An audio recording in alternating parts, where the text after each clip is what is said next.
we doing? Okay,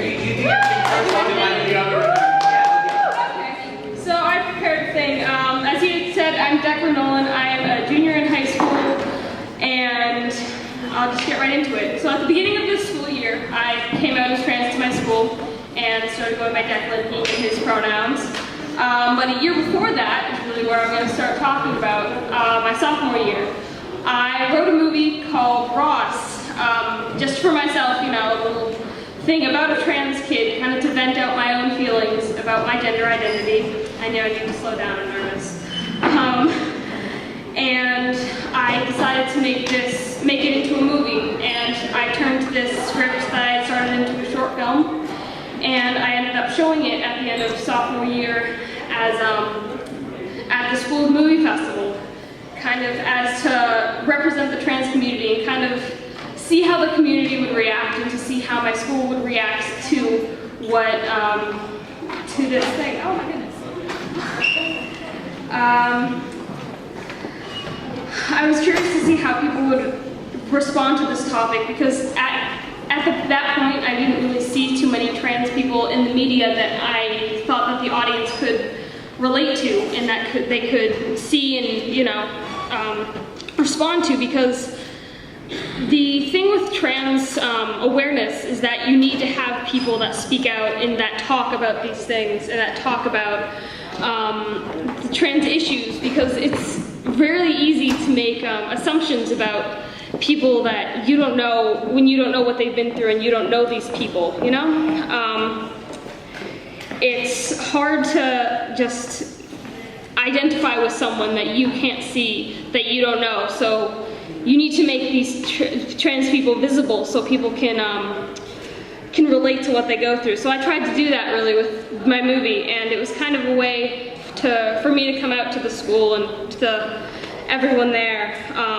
And actually the reaction to this movie was so positive. A few hundred people were there, and I didn't get one negative comment that night. And it was amazing. I won the People's Choice Award at the festival, and the movie now has over 50,000 views on YouTube, and I've got numerous, thank you.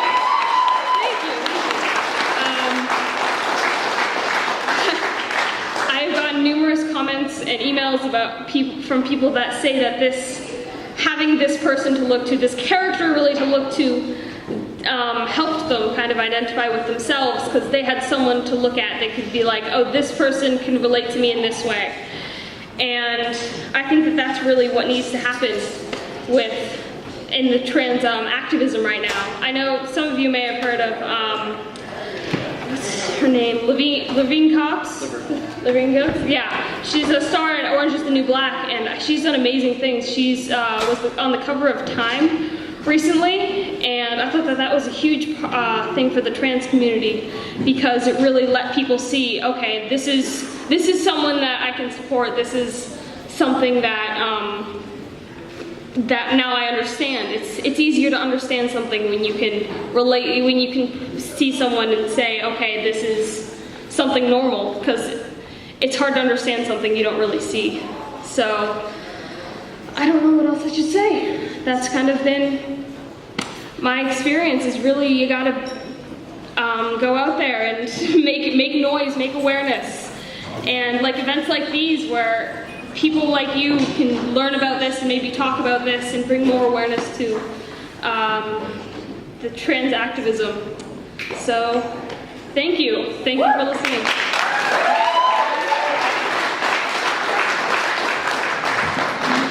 Hi, my name is Delilah, and I'm also transgender. Hi.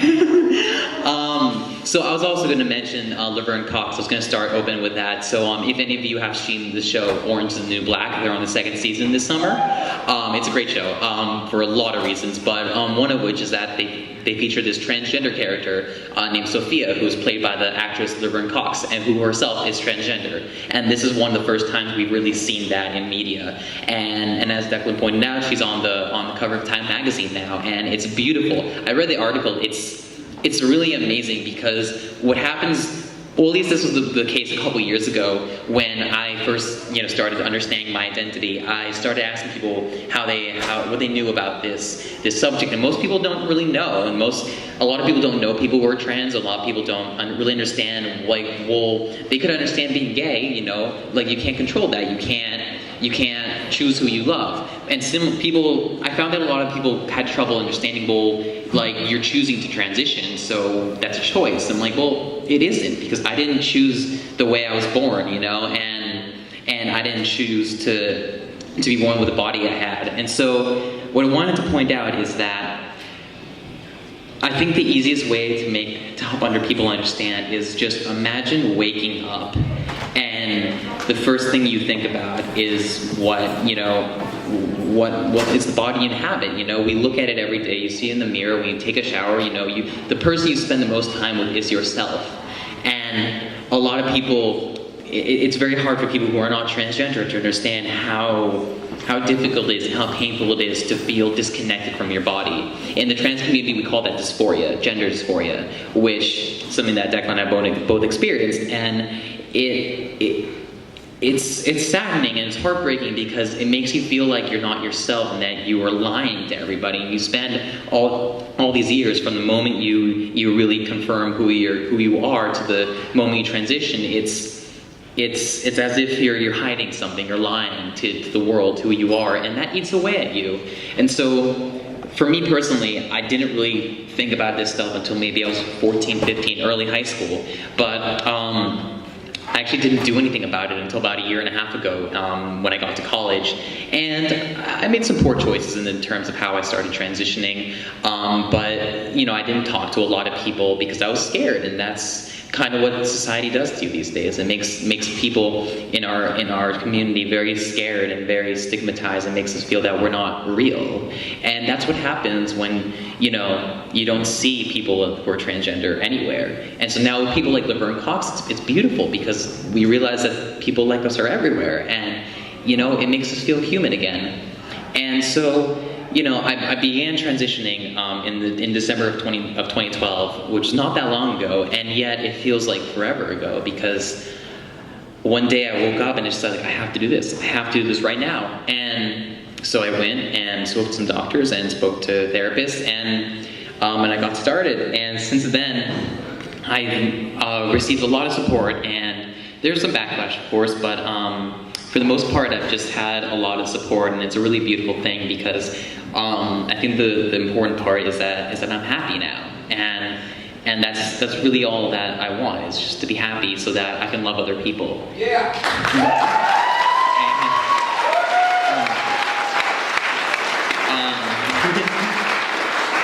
Thank you.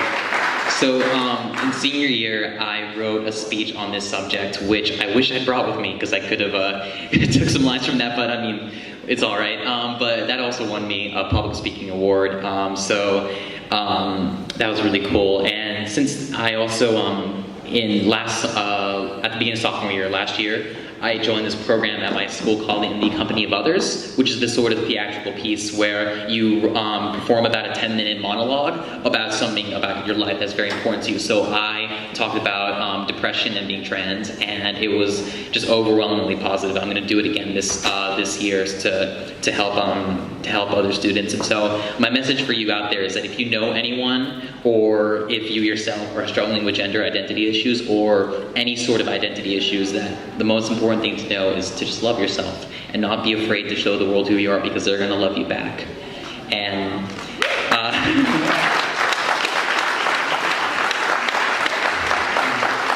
before I finish talking, I just wanted to throw out some thank yous. My dad's in the audience. He's been wonderful support these past couple years, and I love him so much. And at first I was scared this would separate us, but it's only brought us closer together. And I'm really proud to be his daughter. And also my lovely girlfriend is out in the audience, so I want to give her a shout out too. So yeah, you can find love and you can find happiness, and just be true to yourself. Thank you.